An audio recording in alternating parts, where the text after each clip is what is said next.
To add on what he has said, we need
So before we go to government, I repeat, we should first think of what the associations are doing, because I mean, the government will not come to your personal farm. Yeah, thank you so much. I'm failing to find exactly where to hit. Is it, some people are talking about persistent increase in the prices of the commodities. Others are talking about lower prices. So which one is which? Maybe my submission would be touching on both sides. Still, we need proper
But then, you realize that we are in an open, free economy. So these are things that we are predetermined even before we are born.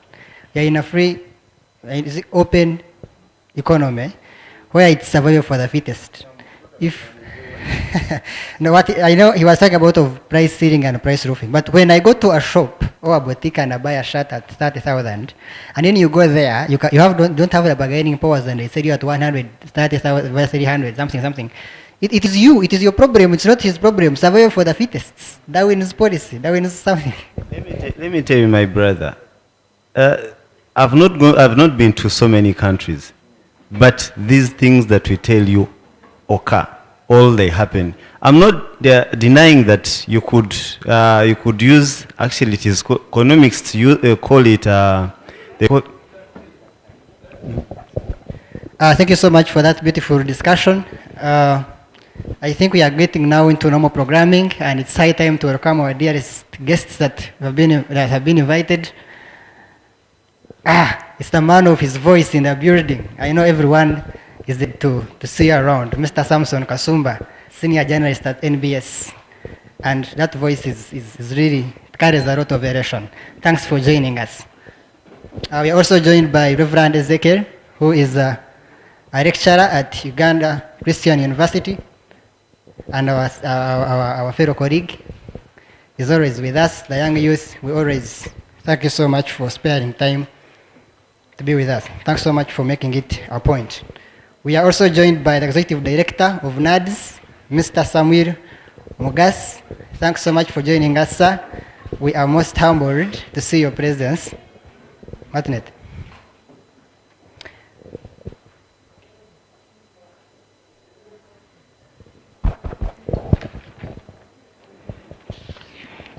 Good afternoon, everyone. I'll introduce myself once again. My name is Martinet. I'm a recent graduate from Makerere University. I once again welcome you all, and especially dear panelists and moderator. We are so privileged to have such great minds before us, and we cannot wait to learn from you. We welcome Dr. Anne Rose Ademun. I don't know if that's the correct pronunciation. I'm sorry if it's not. She's the Commissioner Animal Health in the Ministry of Agriculture, Animal Industry and Fisheries. We also welcome Honorable Robina Rakojo, the one Member of Parliament, Gomba West. I think you're now like ready, right? Seeing a panelist could have, a bit of, maybe you were a bit warm. Well, maybe you should be more warm to learn, Yes, we are getting into the epitome now of what we've been doing, and we're shifting now to the panel in just a little bit, because we have our panelists and we have our moderator, Mr. Samson Kasumba. Later on, we shall be joined by Dr. Dika Mganga, who is the president of the Uganda National Farmers Federation, but also a lecturer at Makerere University College of Agriculture, College of Humanities and Social Sciences. So he's just around. He will be chipping in a little in just a while.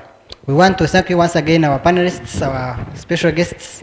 Thank you for sparing time for us. We really look forward to learning more from you, and we just can't wait. We are waiting with bated breath. Maybe to re-echo about our theme today, like it is portrayed, if you can display it very well. If you can display that theme very well, and we have a detailed understanding of it, then I think the panel will also give a very, very elaborate definitions and comprehension of the matter. Youth inclusion in modern, innovative agriculture for economic transformation. Our dear guests, before you came in, we were talking about the same thing. We are giving what we think about how can we get into that economic transformation, and how can we modernize, industrialize, commercialize, and be innovative in the agriculture field. We had already agreed that agriculture is viewed, most people view it as a traditional practice. As those that study, elites like us who are to universities and those that have graduated and in the field, they tend not to give it attention. They think it is only for those that have a lot of money. Maybe they're going to invest and make some good other money out of it. But us who don't have, even though we have land, we have all it takes, we always perceive it to be a traditional practice. So the question is, how best can we integrate youth how best can we refresh the minds of these youth that agriculture is actually a thing to go. And then when we get there, the government and the leaders and others, how best can they, advance the agriculture sector such that we can all run. We are glad that we have also been joined by Dr. Dick Kamuganga, who is the president of the Uganda National Farmers Federation. I lecture at Makerere University, College of Agriculture and Humanities and Social Sciences. Thanks so much for joining us, Mr. Dick Kamuganga. Yeah, he's one person who is adding on to the reason I'm standing here. Many thanks, sir. We've been talking about the theme, how we can integrate youth into this modern agriculture. How can we break the bias that youth hold about this topic? Like we said, people perceive agriculture as a very traditional practice. It is not. I think it falls between tradition, it falls between present day, and it will be there even in the coming years, given the state of art technology we shall be having. So how best can we integrate youth? How can we break the bias? How can the people in power better this sector such that we can yearn for it? Just like we are yearning for jobs outside, we are yearning for jobs in very good ministries, in government, running for politics, and doing all that looks as white collar.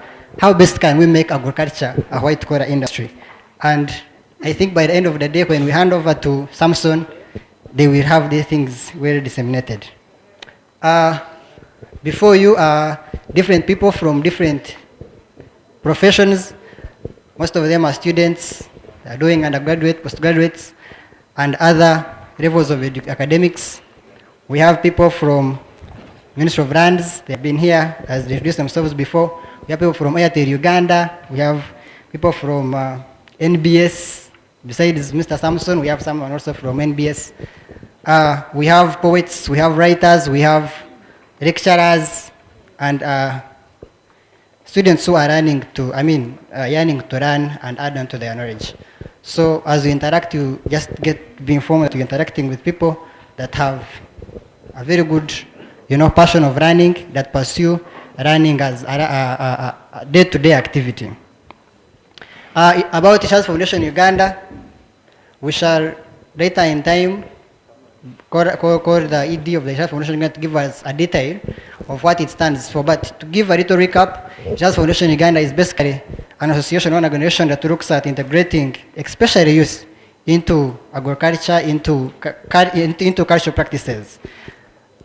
We've been arguing here that even agriculture is part of the cultural practices. So Ishaazi Foundation always gives room for students to interact, to give their ideas, to raise questions to those that have been brought before them, such that we can learn on how we can be both traditional and modern, because we seem to be more modern now. So it's been a very, very, very good platform since it was formed by the likes of the ED, Mr. Sais Werere, and others. We have so much benefited from it, especially in the very first episode which happened in Chikoni Grand Global Hotel, where we're talking about the importance of agriculture and how can we get integrated into agriculture and getting to understand what culture means. We are talking about culture. What culture means and what's the full detail that can be attached to it, and how can we add value and be part of that culture that we always want to run away from. I once again thank you so much for joining us. Behind you there is a desk. If you want to have a Ishaazi Foundation labeled shirt, you can reach out there. It's cheap. You purchase one, and we all look uniform. Martinet. To take you through the program of the day.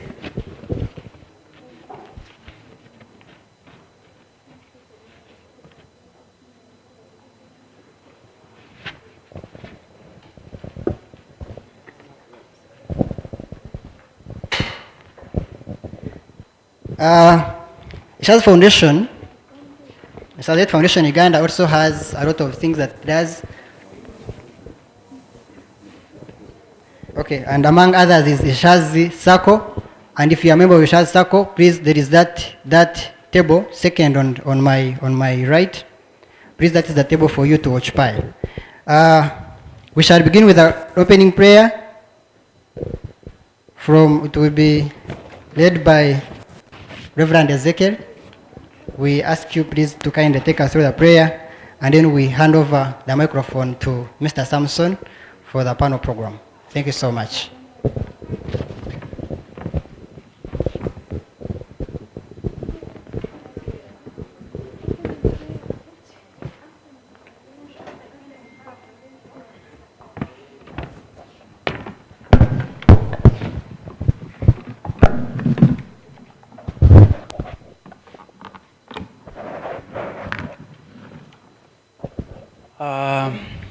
Maybe before I pray to the Lord to guide us give us some guidance and also show us a direction on how to take this presentation and all the activities here.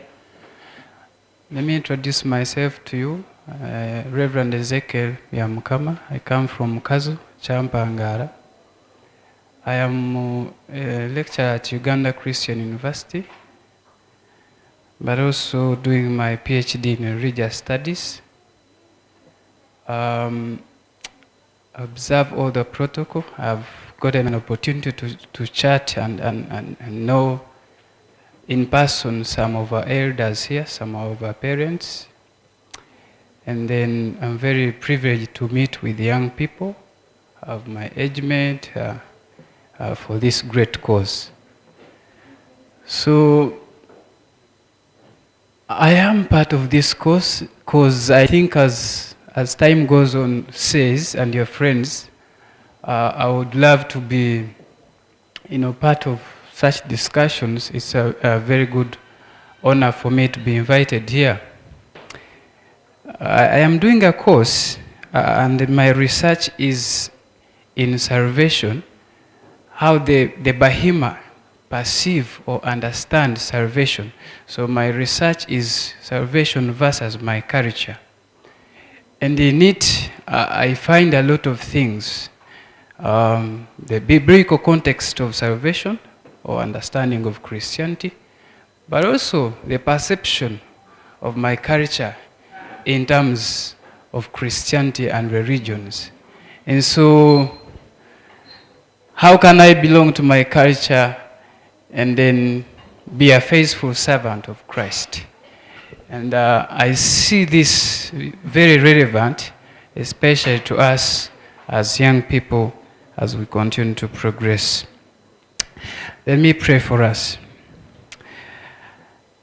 Blessed Father, I thank you very much for such a given opportunity for me and these your children to be in your presence. I know that my Master, that any cause that is before you is never taken for granted. And us being here is indeed instrumental and fundamental for this nation. I bless these your children and I ask that you give them wisdom as they share different views and ideas. My King of Kings, continue to bless our President and all the leaders that lead this nation. I pray for the entire church and all people who believe in your name, that they will continue to serve you.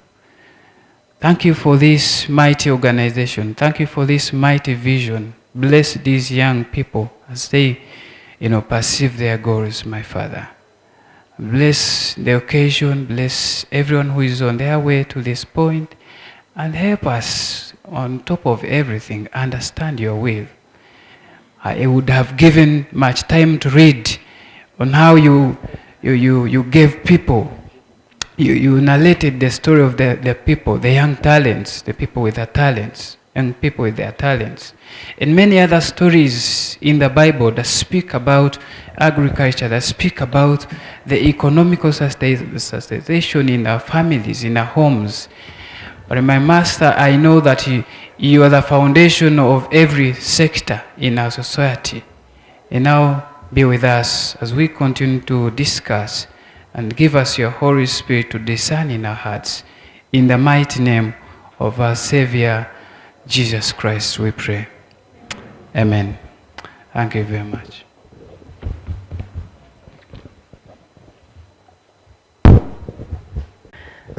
We were supposed to begin with the anthems because of the respected people we have around, and it's also part of culture. So I will request Martinet to take us through the national anthem. I don't know whether we should follow the order or we should sing one because of time. To take us through Let's all rise up for the national anthem.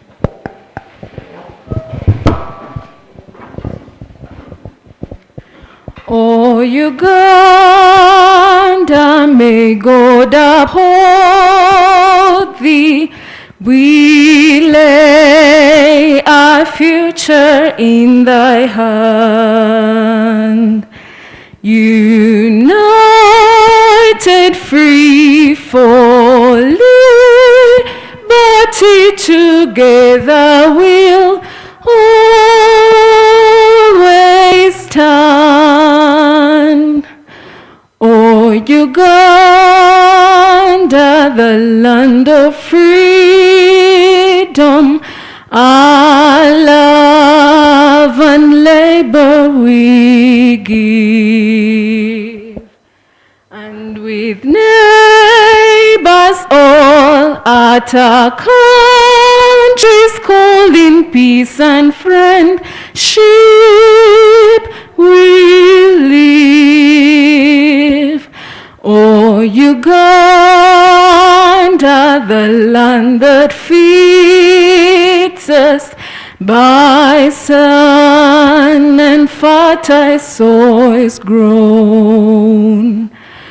For our own dear land, we shall always stand by our free Thank you so much. We can now take our seats. Thank you so much, Martinet Inembabazi, for that beautiful session that you've read us through.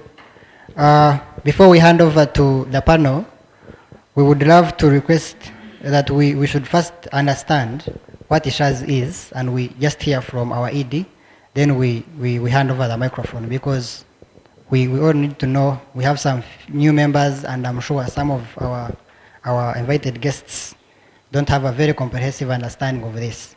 So I take this chance and moment to welcome Bwana Says Werere to come and give a few explanations in just a few minutes, and we hand over to Mr. Samson. Thank you.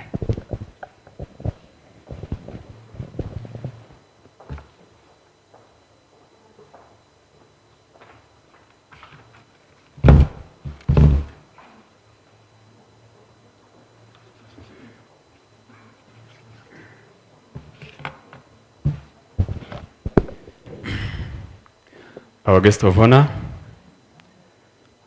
leaders of the church, political leaders, Honorable Robina Rokojo, a member of parliament, Gomba West, Dr. Rose Ademon, Commissioner Animal Health from the Ministry of Agriculture, Dr. Dickson Kamganga, President, Uganda National Farmers Federation, Mr. John Igumira, representing the youth on today's panel, and Livestock Development Forum. All the distinguished guests, officials, Ishaazi Ryeitu Circle members, Ishaazi Ryeitu Foundation members present, ladies and gentlemen, good afternoon.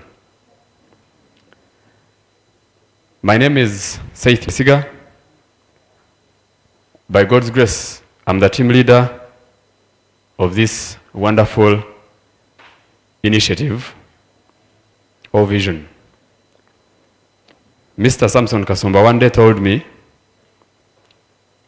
that never forget people who join you in the struggle to success, and embrace those who join you when the success is already seen. So I can't speak much without thanking all the officials that have made sure that this day becomes successful. If you don't mind, please join me as we give a round of applause to every official who is doing hard work for this day. They say Africans don't keep time, but at least a few of you have made it today, and at least to witness today's panel. I thought about one day when President Yoweri Kaguta Museveni stood on the podium with a jerrycan of water. He was in Kanyarieru at Lake Mburo secondary school stadium. He asked the parents of the students in that school. He was like, you see this jerrycan? If it was broken into 3 pieces, it would not be used by 3 children in the family. But because you can leave this jerrycan as it is, one child can go fetch the water, bring back the jerrycan, and then the other can use it, and then the other can use it. Why did he say so? The people of Kanyarieru, where I come from, were complaining that the land they have is little for them to do agriculture at a larger scale. But the president was emphasizing a point that agriculture can even be made and profitable at just one field, like a field, if you know the field. He even took an initiative of taking them to Masaka, so that generation. I made a sample with my own brother, names spoken. Let me not hide the name. He's called Mr. David Rwamatunji. He has 3 children. Those children speak English fluently, like I am doing today, but they can't speak any statement in Runyankore. They can't speak any statement in their local language. They can't speak any statement in any local language in the African setting. So my question that came to mind is, where are the next generations getting our African languages? Aren't we perishing? It is you and I to come and advocate for the continuity of African culture, norms, and values in this era, because forever we shall be Africans. This is identified by the theme or the motto we go by on that T-shirt. If you see any official, there is my culture, my identity, my pride. So we should forever embrace our culture. This has been achieved mainly through bridging the generational gap between the elderly and the youth, like what is happening today. I'm glad our elders are here. Through dialogues that have been held both online and physical. Nevertheless, this doesn't stop the organization to dialogue or tackle other issues of national importance in the agriculture sector, art and craft, tourism industry, environment, socio-economic transformation, to mention but a few. This has, in turn, kept the youth guided through dialogues, and it has made them keep focused and set their priorities right in order to achieve and realize their goals. Since this organization was established, we have always focused on having a well-disciplined generation that respects their culture, norms, and values, since our African culture will forever be our identity and our pride. And also helping the youth to find sustainable solutions to problems confronting humanity through continuous dialogues to such problems and suggest those solutions which we have always encouraged them to put into practice, since practice makes perfect. We aim to become a respected change agent in Africa with a global audience and embedded practice of deep dialogue supported by robust research, analysis, evaluation, and practical skilling. The foundation focuses on culture valuing generation embedded by its norms, which gives them platform to be patriotic, non-corrupt, hence enforcing a positive change and encouraging social justice by facilitating engagements about problems that people face in the country. Our vision: to advance and promote knowledge in our society through being the change we desire. Mission: to be a mindset change driver of the society towards respect of cultural norms and values, towards fostering socio-economic transformation. Key objectives. 1, to revive and sustain our cultural norms and ethical values for our societies. To bridge the generational gap between the youth and the elderly, like what is happening today. To create an everlasting strategy towards poverty eradication. I want to re-echo on this. Through this, people have always liked what we do, mostly youth, and we have initially, WhatsApp has of recent increased the number of participants. Initially it was 250 members, but now they increased it to 500. So a group was created and it was full to capacity, but members always wanted to join our forum. So we created a second one which also got full. Reason? People were hungry to hear culture message. Because we brought people on board, the elderlies, to tell us about our culture. So through this economic transformation and having ways on how we could evolve ourselves, not tackle or be poor, we formed the Ishaazi Circle. It's so unfortunate that the chairman is not yet here. We registered it in the Ministry of Trade. Currently, we are 54 members with a certificate of operation or registration from the Ministry of Trade. So meaning Ishaazi Circle is a separate entity and Ishaazi Foundation Uganda is also a separate entity which can sue or be sued. Okay? We thank you, team, for that achievement.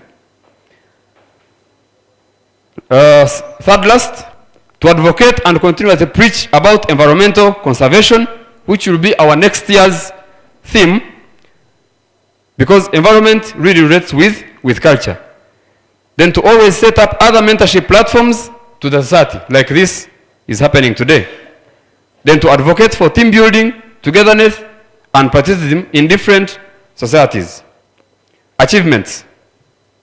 We are just 1 year old. I'm glad in just 1 year, we can host a minister. In 1 year, we can host such important people. In 1 year, we have a certificate of registration. In 1 year, we have a circle from us. A hand of applause to that team.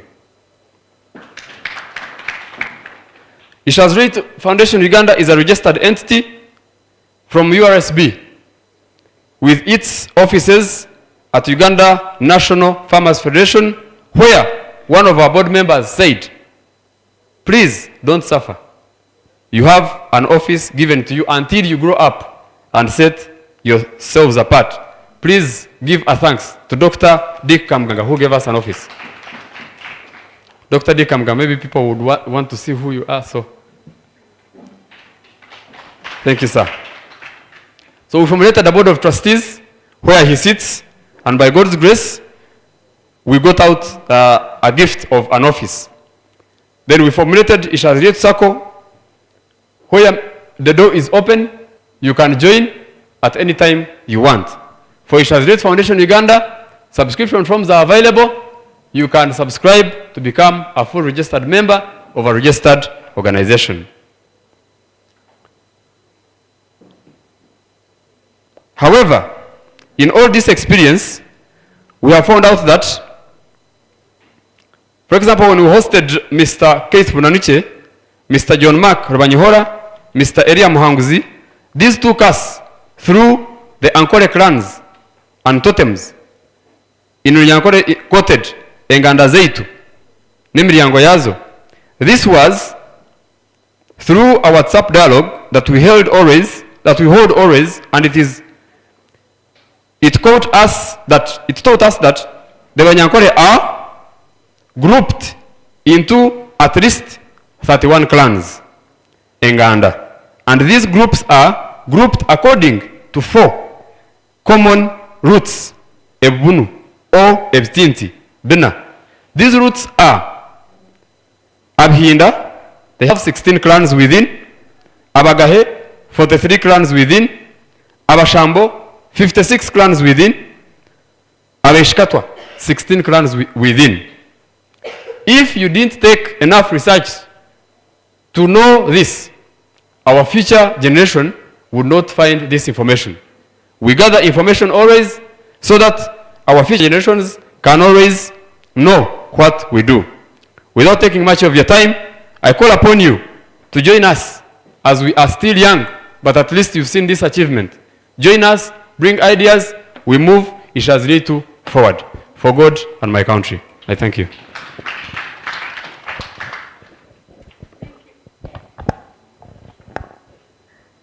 Thank you so much, Seth, the director, Ishaazi Foundation. Due to the time factor, and at the request of our panelists that were here in time, not even on time, in time, I think we'll immediately go to what we've been waiting for. And I'll invite a moderator, Samson Kasumba, to help us invite our panelists to their seats, and we dive into the conversation. Good luck.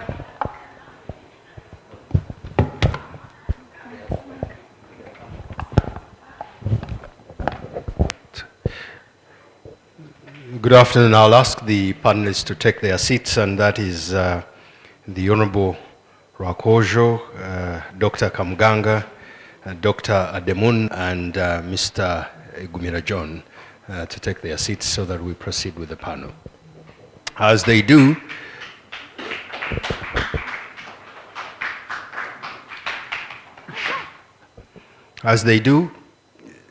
I have studied two things in life. Well, majorly two. One is fine art, well, commercial art, and the other, I've studied God. That's what I studied in school. I went to school to study God. So that is where my expertise is, God.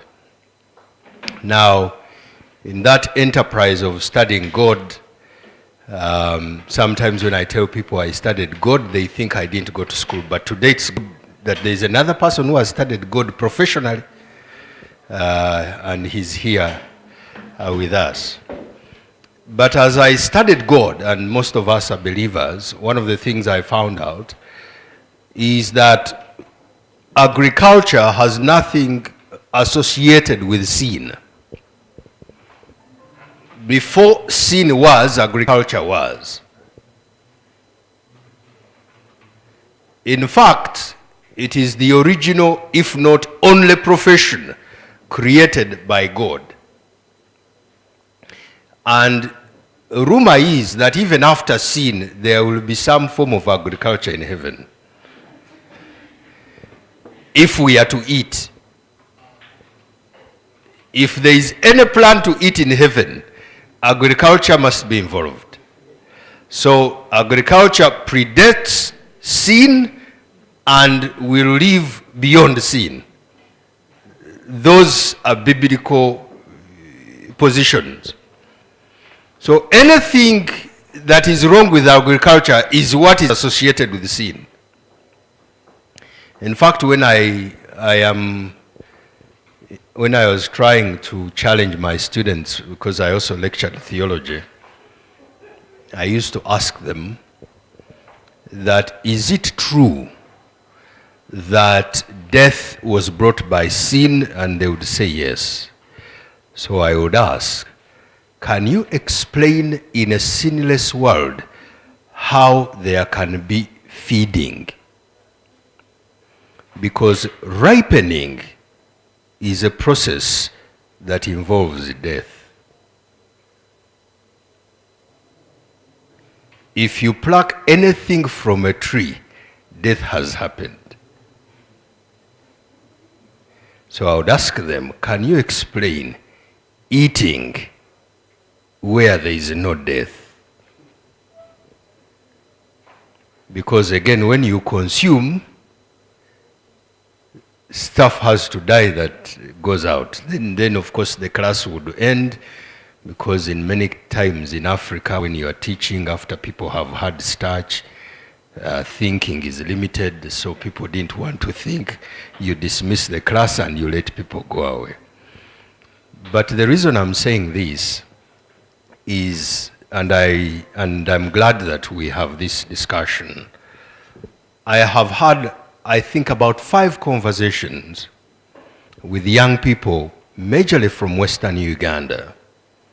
And I can't understand why, in the first instance, a young lady whose parents own a large farm, net worth in billions of shillings, is struggling in Kampala to look for a job. They told me that they have this passion to become a journalist, and they are struggling to become a journalist. So I asked them, where are your parents? They mentioned where the place is. I said, what do they do? They said they are peasants. I said, what do you mean? What do they do? They have a farm. So I asked them, peasants have a farm? Yes. How large is the farm? Really large. We are talking square miles. Peasants in that place own square miles. Peasants. So I asked them, on these square miles of land, what do these peasants have? Said they, of course, have agriculture, they also have animals. I asked the young person, in your own estimation, what is their net worth? They said billions of shillings. So I got interested. So I asked, what does your mom drive? Oh, she has a very expensive car. What's the cost? I think about 300 million. I asked her, what are you doing in Kampala? I'm looking for a job. Now, there are many persons like that whose quote-unquote peasant parents can pay for them a hostel of 2 million shillings and also pay for the expensive degree. Rumor has it they also pay for their marriage about 15 cows. And then after all that, they come to Kampala to look for a job of 700,000. Because their parents are peasants and they don't want to be peasants. They want to be employed. Now, these people will tell you, I was unfortunate to go to the US, and my brother decided to drive us from Seattle to Denver. My brother here, Samuel, will tell you, you drive through a farm of corn, that's what they call it, at about 130 kilometers an hour, if not faster. And either side of the road is maize. And you are about 7 minutes in the farm. For me, the most interesting thing I saw about these Americans is these farms are run by parents and their children. If their children get married, the wife or the husband joins the farm, they work there. You school at home, they do homeschooling. And they are there, generation to generation.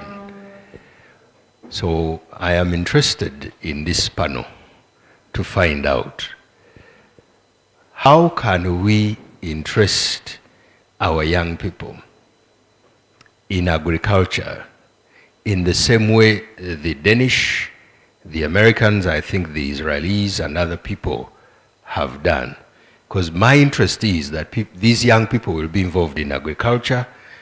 Wherever they come from, they come to Kampala to do their nails and do their hair and then go back to the farm. I think that the farm is just about to be the next million, if not billion maker. Because rumor has it that even during COVID, people ate.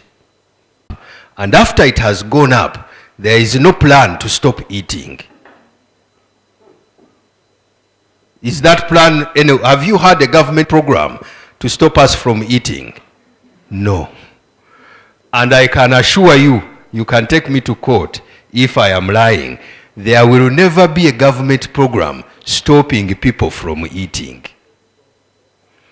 And they will not eat anything else. They will eat the products of agriculture. They will either be eating food or drinking milk. And somebody must produce that food or milk. Dr. Rose Ademun, I'll begin with you. Where you come from in Teso, the East, I know three things that come from the East. One is wisdom. Two, mangoes, at least that used to be the case. Three, there used to come very good sweet potatoes from that side of the road. And at some point they used to eat atapa. How can we make it possible? And I hope that God has blessed you with some children. How can we make sure? I think I remember I have children. How can we interest our children and their suitors in agriculture?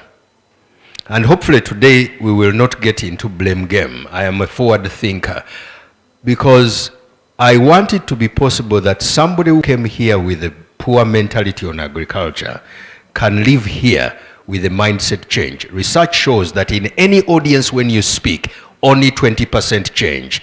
So the fact is, today we can only change 20% in this room. I just don't know who those are. But the rest will listen, get mesmerized, and then go back and do the same things they've been doing. Fact of life. So let's speak to the 20%. I'll begin with you, Dr. Rose. How can we interest young people in agriculture? Somebody should pass her the mic. I can share mine because my voice is a good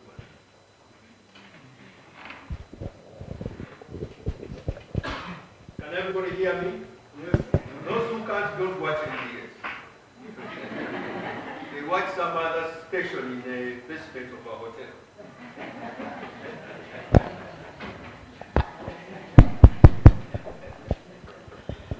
Good afternoon, ladies and gentlemen. Thank you for the invitation, and thank you, Mr. Kasumba, for the discussion. Honorable Rakojo. The question is about interesting our youth into agriculture. My name is Dr. Anna Rose Ademun Okurut. I have 3 children, and I have 2 engineers and 1 lawyer, no agriculturists. One of the things they have told me before, I told them to go and become veterinarians like I am. They said veterinarians are poor. So mindset change. I want to join you before I answer the question to say that in the US, there is a university for children of farmers, a whole university, so that they come from the farm and they go and study.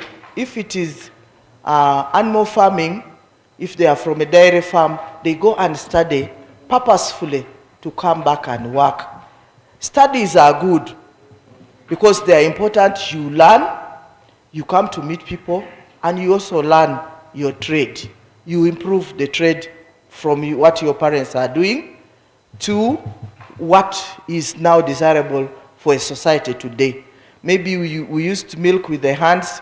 When we go to the university, we change, and then we know that in a modern society, there are milking machines and so on. So studies are very, very good. But targeted studies are important. And I think those people that we look up to have already reached there. So the children of the farmers that I think form this Ishaazi, where I'm also a Ryeitu me also. The children, did we study farming? Did we target our studies towards farming? Or is this team full of lawyers, something else, which I suspect? So we did not even study the subject matter of the rich guys whom we are purportedly calling, we are calling them peasants. So one of the strategies is to really, even if you studied law, have interest in what you're farming. I mean, what your parents are doing. Square miles of land is so important for you, and farming is so important. People can do farming. Farming doesn't mean that you're going to dig with the hoe. You are going to become dirty. And even if you become dirty, there are overalls and there are those suits. That blue-collar job of your parents is giving them more money than the white-collar job you're looking for. So the mindset change is for us to say we've come to Kampala to get this education, but we must utilize that farm. And friends, I listened to the chairman talking, and I was waiting to say that now we formed the Ryeitu. We've been here for 1 year.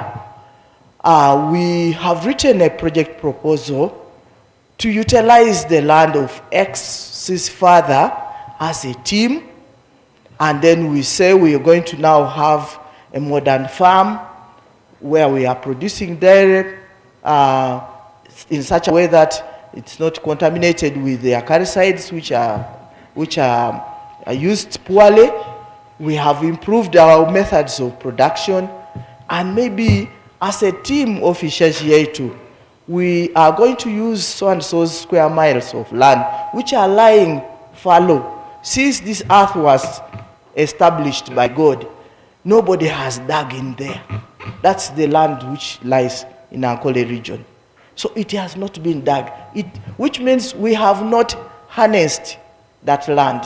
We have not touched it. We are just moving with the cows. I sometimes go to the field and I watch the cows moving. You know, they have nothing within that acre to even pick and nibble at to eat. So we are fighting to have more and more square miles of land, because the square miles of land which we have in an acre, a cow does not have anything to pick. They are just walking around. There are shrubs, there are trees, there are small ant hills, there is everything which is wrong. And we have not harnessed that land. So I was expecting that Ishaazi now has a program, and they have called Honorable Ramirama to tell him that, can you give us a tractor so that we plow this land? Can you give us good breeds of Frisians? Dr. Mugasi is here representing the Honorable Minister. He would be giving us a tractor, but we have not asked for it in our presentation. We are proud of having met somebody who told us about our Ankole culture. And so, how is it going to improve us? Yes, we are Ankole. We have the 31 clans and maybe 4 whatever. But what is it here in our pocket? What has added? So I expect this team to have called me, to have said, we have a rough idea. Now that you are a veterinarian, help us to patch up this idea. And also, now that you are in government, work with us with our proposal. And we go to Honorable Mugasi and we ask for this tractor. We have our land. This is what we can give us a collateral, and this is what. So for me, I'm looking at a change of 80%. So I'm turning around what Mr. Gashumba has said, that we are going to change, and 80% of us are going to change. The balance which is not going to change includes Dr. Mugasi, myself, Honorable Rwakojo, this expert forces here. But for us, the 80%, we are going to change. Thank you very much for now. Okay. Doctor, thank you very much. And to the administrators of the organization, and I like the fact that it's a very candid conversation. There is a very blunt and candid proposal on the table. And it would be interesting if we come back after two months.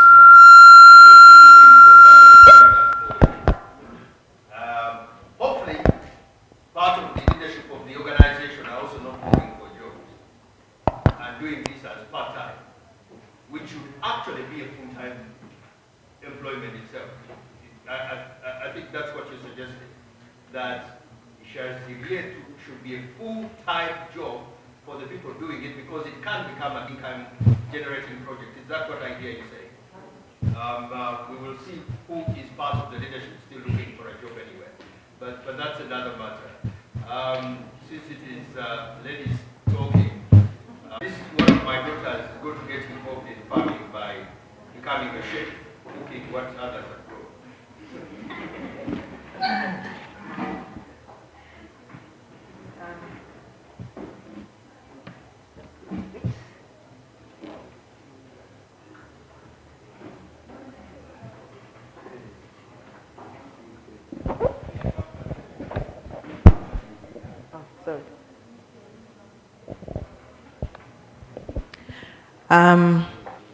Ladies and gentlemen, let me begin with Mr. Mugasi, who is here representing the Honorable Ramirama, Commissioner Adekun, and my other panelists. Sorry, I don't know your names. Reverend, and all of you here present. Thank you very much for sparing your time to come here today to be part of this lively and relevant talk. I am called Robina Gureme Rwakojo. Gureme is my father's name. Rwakojo is my husband's name. I'm married with 4 children. My firstborn did pharmaceutical sciences, and I actually thought she would end up mixing drugs for cattle, and she chose after that to go into cosmetology. And yet she would be counting that money from the cow sales, and we used to make her do it, thinking she would have that passion, but somehow I don't know how she diverted. The second one did development economics, and the other 2 are both doing BCom. So that's my family. I have 2 girls and 2 boys. The girls have finished. One has just got married recently, and the boys are still in university. And I'm the MP of Gomba West. Now, I myself am a lawyer, and I studied here in Makerere, and then went to LDC. After that, I did a course in Uganda Management Institute, and I was really trying to do it because my dad also did it when he was working. So I got that desire to do it because I saw him do it when he was working, so I did it when I was still with the Ministry of Justice. I was a civil servant for a long time in the Ministry of Justice. After that, I joined politics. When I was in Makerere, when we finished, the Public Service Commission came to Makerere to interview us.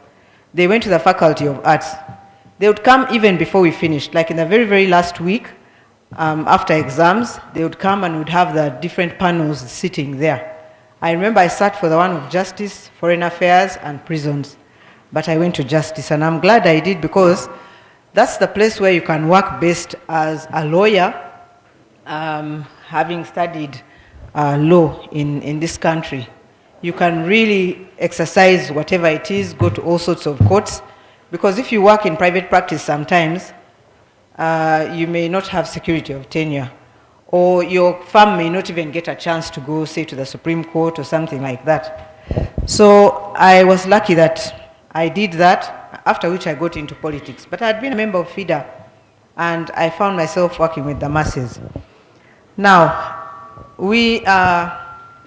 my husband has a great passion for cattle, and we keep cattle, and he has got the children interested in keeping cattle and looking after them.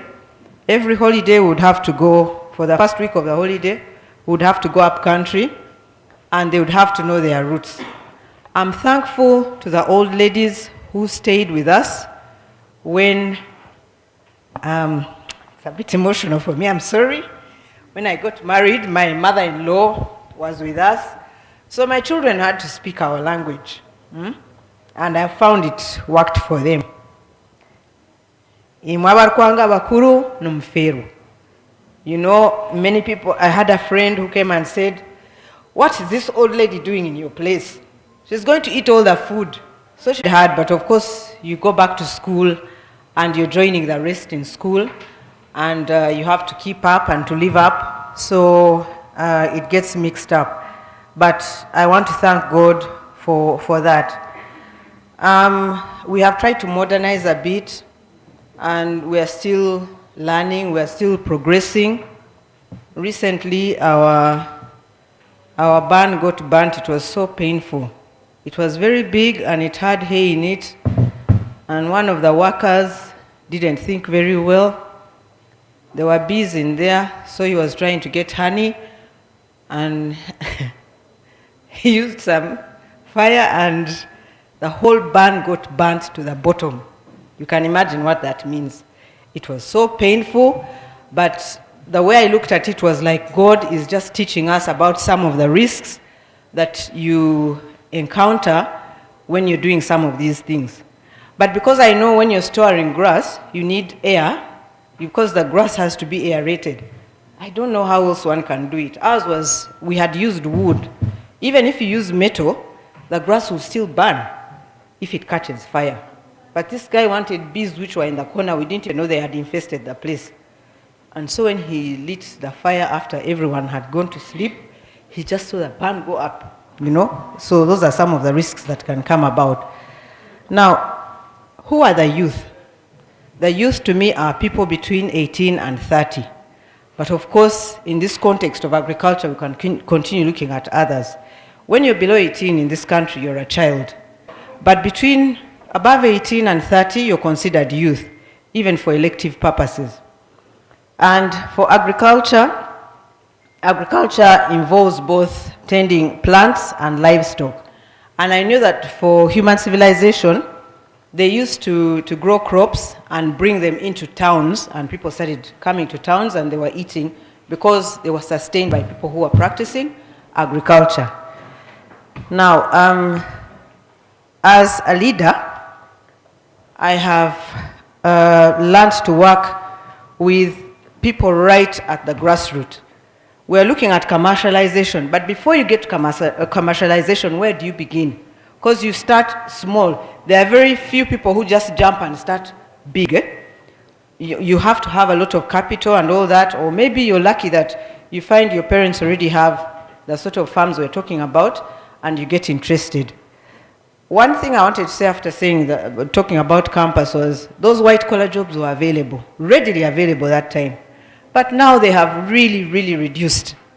You're not going to kill those who are there working. They are going to have to get to retirement age. We have to be realistic. Once you get this education, then try and go back and use it down there, even with your parents. Your education can help a parent to take the right dosage of medicine, where they write, say, 1 times 3 or 2 times 3 or whatever, or first mix this and this. If you're educated, you'll help your parents to do that. If you're educated, you'll help them to mix the right acaricide in the right doses. So your education helps. So I look at education as one of those things. Now, if we can get the youth to get educated, that's one of the things. There's formal education, being equipped with skills for proper decision making. And because that helps you, say, to write down the expenses. What I realized with traditional farming and what, people don't like taking records. There's a time I was trying to get our herdsmen to take records regarding the salt. You know the salt we put in the salt licks, the Nimba. And they were like, hey, the times of our parents, they never imagined salt. How do you even start recording? So I said, we're trying to get a loan. That's what I told them to get them interested. I said, we're trying to get a loan, and these Bazungus want to know what's happening, and we need to have records. But anyway, it's true, you have to be organized. And they were like, So, like she was saying, the mindset change. You have to get people to know that you need to take records so that you know what progress is being made. You must know how much salt you're using. You must know how much of the hay you're giving them if you've got to that stage. You must know how much your cow is milking. which new ones have been born, whether they are calves or bulls, which ones you have weaned, and all that. And education would help us to do that. So much as you'd know culturally, even with your eyes closed, that this and this to do with cattle goes this and this way, with education, it will even make you a better person. And I know that many parents sort of saw education through salvation, but they have sent you people to school. So you have a duty to give back not only to the institutions that educated you, but also to these parents. Then, organization as cooperatives can help. I like seeing the women in the villages get together in groups, the youth, the men also, to improve on their standards of living. And for many of these groups, we as leaders have tried to lobby for them and to get them money, animals. And I want to thank Mr. Mugasi, because I got some animals from you. I know it would sound very funny in this. You know, as a leader, you have you have people who need all sorts of animals. So you can't only get cows for them. But you can imagine, I also didn't stand near them to take a picture there. But I gave them to them and they were so happy with the breed. They were really, really happy. And it has given them some activity. You know, they told me they have no time for Rugambo anymore. They are busy tending to their animals. Those who got chicks that I got from Nagrik are also doing the same. And actually the chicken feed got finished in town that very morning, because we distributed like today, and tomorrow morning there was nothing. So you're giving business to those who are selling, and these people are also taking care of their chicks. So from our ethnic group, we talk about cattle. But remember, we are not the only ones. We are all one people, and different people have different needs. So if your neighbor wants chickens, don't laugh. Find out how they can get them and respect the fact that that is what they want, and they want to look after them. Because you can't exist as an island. So for us, we do try to lobby for these animals and all that for them. We get seedlings. Now, as members of parliament, NADS has been giving us seedlings. Has been giving us seeds, maize, mainly. Some people, sometimes beans. And you give the groups there and you actually see a difference, because people actually have food. During COVID, I know there was a lot of agriculture and people did not starve. And I'm thankful to Mzee, because he went around teaching people how they should plant. If you have a small acreage of land, what you should do, how you divide it into 4, and make sure you're not working for subsistence alone, but also for commercial agriculture and also for your livestock. And so I liked that aspect, and people are still doing that. Now, if we continue fragmenting the land, we may not achieve much. Where you can have it still put together, it's better to leave it like that. But if you can't, then you see how to divide your land and see how to plant various things there. But if it's maize, maize is good for people who have big chunks of land. People who have planted coffee have got a lot of money, even on a small acreage, because I think now a kilo is about 6,000 or something. So if you dry it well and end up selling it well, you'll actually get your money. Because I know Brazil is now suffering and they're looking up to markets like Uganda. Now, you have to have capital. So, where will you get it? You may have to borrow, you may have government give it to you, or, you get the groups to help you. So you organize yourself into those groups and try and borrow, and it creates group responsibility, because if you know that we've borrowed the money, like at this table, you won't allow the middle person to use that money up without the rest of you knowing, so you get very organized. You need sensitization on what you're going to do. Is it cattle farming? Are you doing beef? Are you doing dairy? Are you planting this and this crop? What does it need for you to do it? And when you're going into that business, it needs something that you are familiar with. Like many of our people in the village graze cattle. If you have a group and you do bull fattening, you may find you get more returns than somebody who just dives into silkworm farming when they've never even attempted it. And when they're educated about it, things just go through one ear and get out through the other. But with this one, even with your eyes closed, you're sick in bed, you could say, this cow, JNT, has this and this because they've told me that. Then the market, we need access. First of all, storage, because we need silos for the crops. Then we need those barns for the grass, if it's being grown, the hay and all the other types that are being grown and others. And we need to know how to mix these things, but you need storage facilities, you need access to the market. So our roads have to be good, we need good electricity, and the ministries are doing that. The leaders are also pressing government to do that. And I want to thank the president for all the initiatives that he's brought up, because the latest is PDM, Parish Development Model. People have said so much, Emioga failed, but I don't know what, none of them has failed. It is us who don't embrace them properly. Sometimes we don't receive enough sensitization, so we don't know what we are doing. Some of the officials who implement will just say, bring the seedlings, dump them there, and go away. They've done their work. They don't care. And then you find the people at the bottom don't report back. So these people who gave the seeds don't know what's happening at the grassroots. So there has to be follow-up. I always tell those people at the grassroots, you're our eyes. Tell me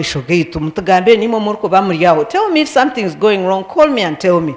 And I can come and check doing my oversight, and then I can also report to NADS and say this and this. When you gave us the animals, I reported back to you. We were happy, and actually the demand exceeded the supply. I mean, the supply exceeded the demand was really high, and they really wanted more.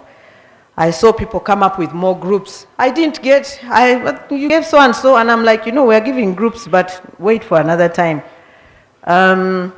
Government will find itself signing MOUs regarding market, improvising trade relations and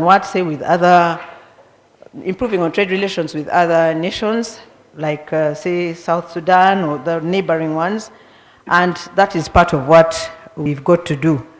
Then we must remember that the youth are the majority now, 75% of our population.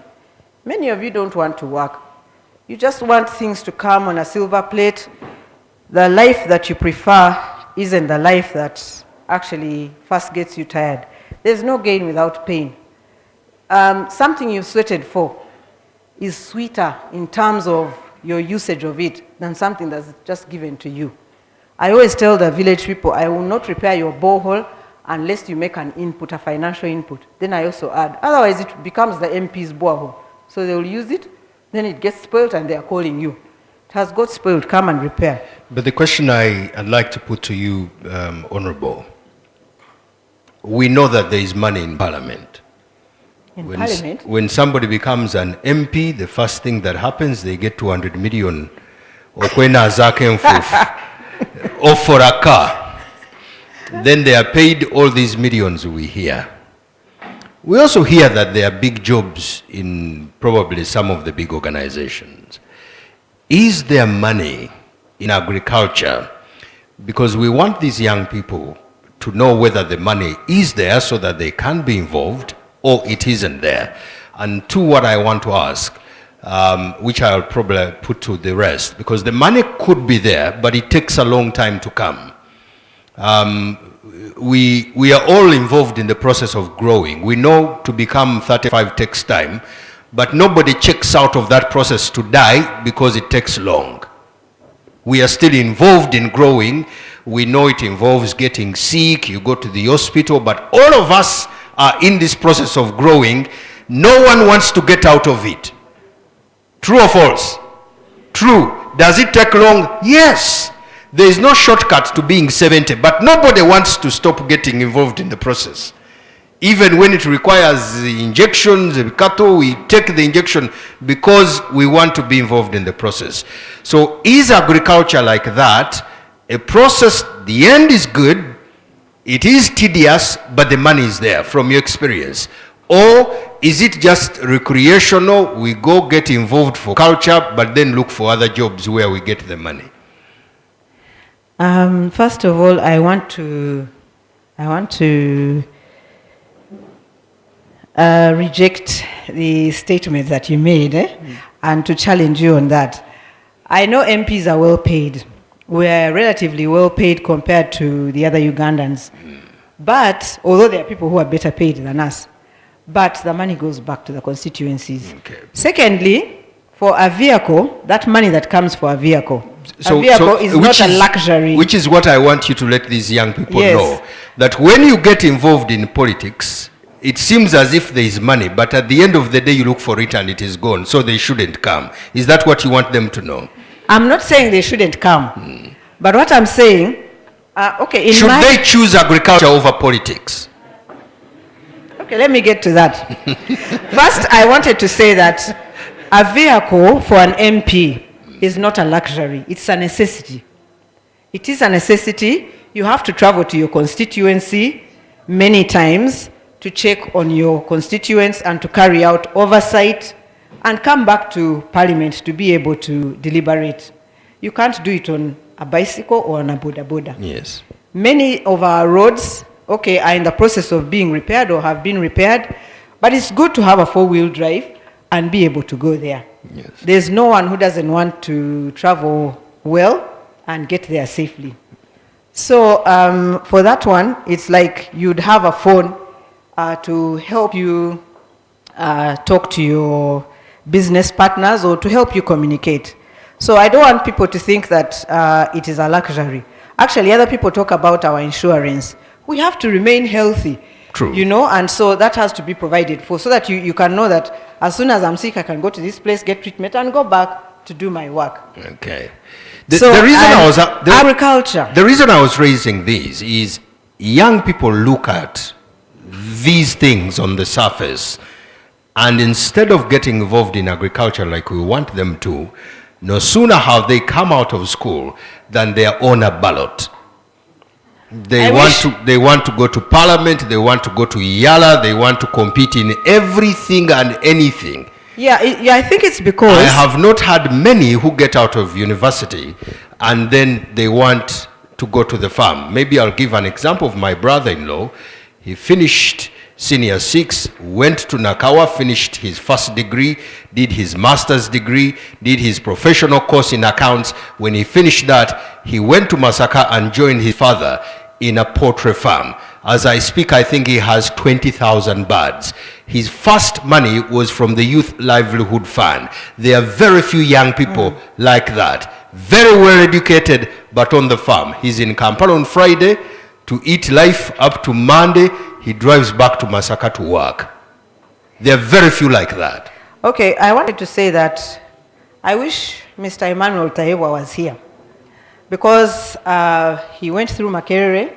He was maybe 2 or so years behind me, but he's always known to say if he had known, he wouldn't have wasted his time getting into formal employment. He would have gone straight back to tend the cows because his parents had cows and they had the land, and he went back after some time and he's doing wonders. So my advice would be that once one has finished their education, use it as a plus, something that's going to help you, to help your parents and to help your family and therefore to help yourself. I was saying, don't look at it as something dirty. Don't look at it as something hard to do. There's no gain without pain. Even for those of us who have animals and all that, it's taken time. You know, you continue adding on to the stock, you continue looking at them and removing some of them, selling them off, but trying to retain the good ones. You try and improve on the milking capacity of those cows. Of course, with Ankole cows, they are slow and what, but you see it happen. And it's not impossible. So I think that now the money is on the land. And you people already have that basic knowledge. So with your academic knowledge, it would be so much easier. If you get into groups that are organized, like Commissioner Ademun was saying, if you had asked as the circle for a tractor to help you and you had land to till, or you had other things to do, some people ask for milk coolers for a dairy plant, they are available.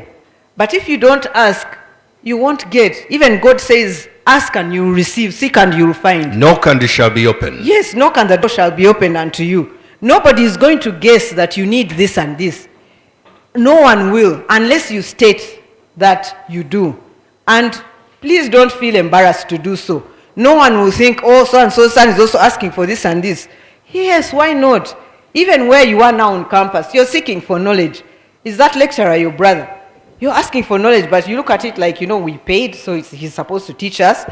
But try and look at it positively.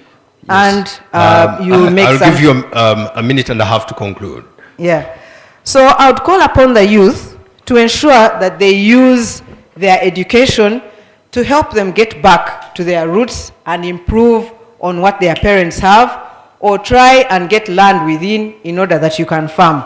The market is there, government has the goodwill, the programs have been put in place, parish development model has made it easier, just go and form your groups and get there. The money is there because it's 100 million per year, per parish. Each of you comes from some parish, somewhere. And so you can benefit, and you can help the nation to benefit. With people like you in those enterprise groups and everything would move on well. An example of somebody who used his family to do farming well was the late Batuma in Kabale. He was the first to do wine here, wasn't he? The Banapo wine. Yes. He had a son who did, I think, engineering, and then he had another one. I think that's the one who did the houses for the workers at the hotel. He had Highland Hotel in Kabale. His cows were the ones giving milk and meat to the hotel. He had chickens. They were using them for eggs and also for the chickens. Then he had somebody who did catering and hotel management who was running the hotel for him. So he tried, to do that, and you can do that amongst relatives, amongst friends, and you see things succeeding. These people are not going to come from abroad and help you. It is you, and you're all capable. The fact that you're on campus means that you have that extra knowledge. You can do it, Mwechekwegaya, especially you, the ladies. These guys, they can do it, and they know. But for you, Mambe Mwechekwegaya, please. Thank you. I'm an example, and you can be. Sorry if I've overtalked. Thank you very much. I hear the ladies have said things will be fine. They will get married to people's sons who have things. And there is a way of finding out whether you'll be fine. If he doesn't have the cows, that one we will leave to other people. I hope we are noting there is a proposal here. Right after you have written, you have persons here. I don't know which other connections you want. The connections are here on the table that you can use to make sure that you succeed. I also hear that you should be looking through your group to find out whose parents have land that is idle, that the foundation can write and ask to use. It may not be idle, but it may not be gainfully being used. So Ishaazi Ryeitu should write to the parent through one of you to ask for that land and use it gainfully and get involved in the proper planning and writing of these projects.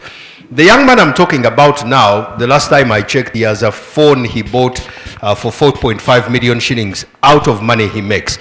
He does not wear clothes from here. He orders his clothes from the UK. He's never been employed.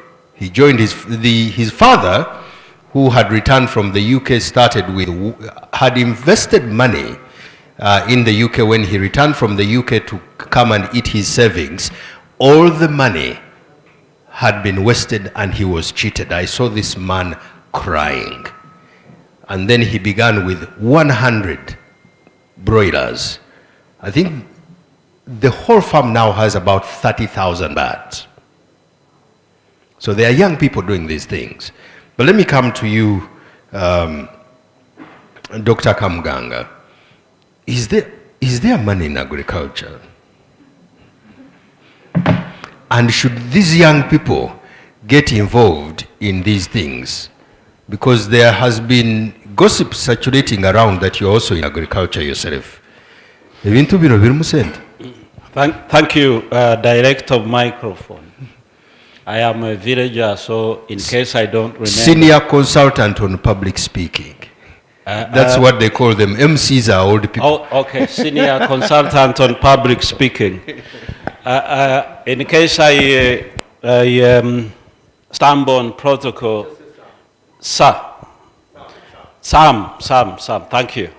The protocol observed, my senior and chief guest for today, the Honorable Member of Parliament, Madam Commissioner, fellow panelists, my young brother here, the officials of Ishaazi, Ryeitu, and the entire community that is in this room.